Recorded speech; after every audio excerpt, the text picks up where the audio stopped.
Gist and Briefs. Gudiyatham தொகுதியில் அதிமுக வேட்பாளர் ஃபரிதா அதிமுக ஆட்சியின் சாதனைகள் மற்றும் தேர்தல் வாக்குறுதிகளை எடுத்துக் கூறி தீவிர பிரச்சாரம் மேற்கொண்டார்.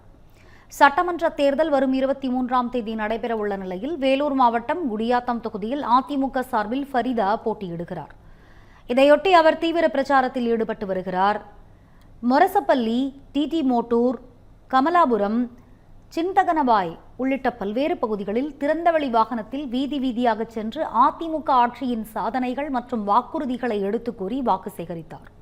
அப்போது பட்டாசுகள் வெடித்து மேளதாளங்கள் முழங்க மாலை அணிவித்தும் ஆரத்தி எடுத்தும் ஃபரிதாவுக்கு உற்சாக வரவேற்பு அளிக்கப்பட்டது. இந்த நிகழ்வில் ஏராளமானோர் கலந்து கொண்டு அவருக்கு ஆதரவு திரட்டினர்.